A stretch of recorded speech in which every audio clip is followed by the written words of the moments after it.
Durante la última década o durante los últimos 10 años, la industria de la biometría, que es tecnología, ha madurado y la investigación de las tecnologías biométricas han avanzado hacia el mercado empresarial y, por supuesto, el de la seguridad, comenzando a tener un crecimiento alto y sumamente significativo.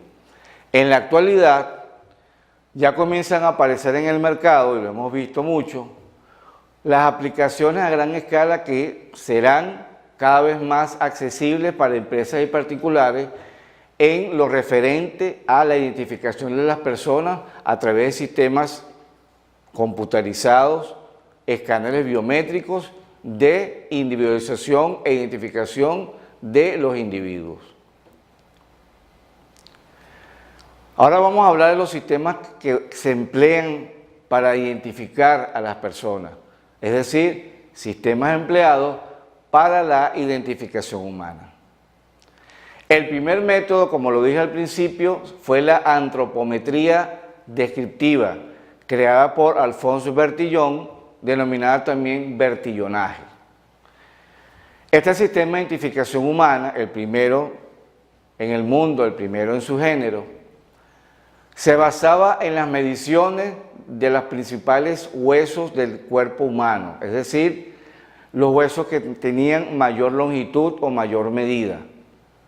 El sistema fue creado por Alphonse Bertillon, que era un modesto empleado del sistema de identificación en París en 1879. Pero el bertillonaje no quedaba ahí. ¿Cómo se trabajaba ese sistema? ¿Cómo funcionaba el sistema de antropometría de Alphonse Bertillon o bertillonaje? El sistema antropométrico de Bertillon o bertillonaje descansa en tres ideas básicas y fundamentales. La primera, en fijar de manera absoluta el sistema óseo a partir de los 20 años de edad del individuo, porque ya a partir de los 21 años la persona ya se supone que no va a crecer y por lo tanto las medidas se van a mantener en el tiempo.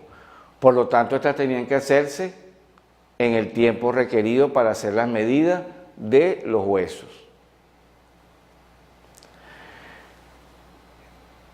En la extrema diversidad de las dimensiones que presenta el esqueleto o del cuerpo humano de un individuo comparado con el otro.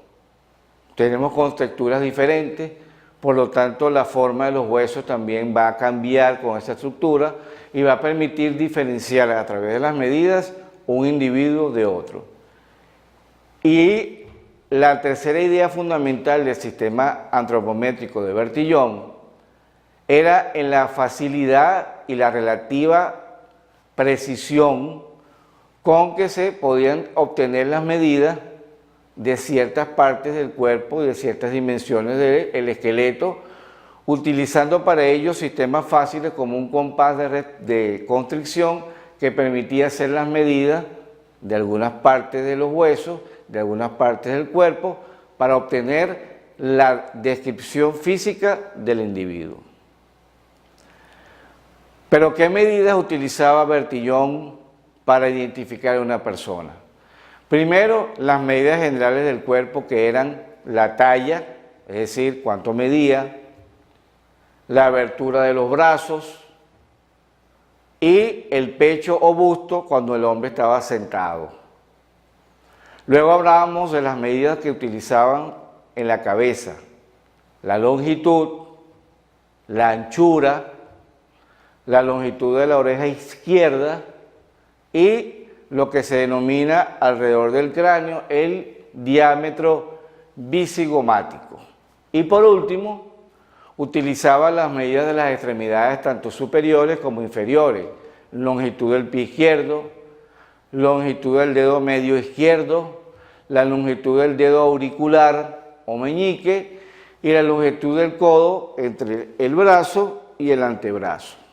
La práctica de este sistema, es decir, del bertillonaje, se encargó de poner en evidencia sus fallas, por lo que Bertillon tuvo que agregar marcas particulares que permitieran identificar al individuo, ya que solamente con las medidas de su sistema esquelético o su sistema óseo no era posible identificar de manera precisa a una persona.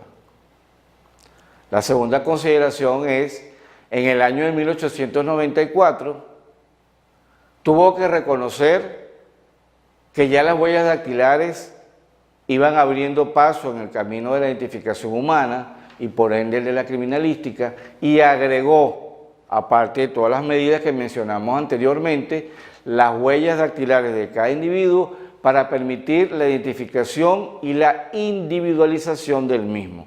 Ya de manera más precisa yo podía decir que la persona que yo estaba identificando era esa y no otra.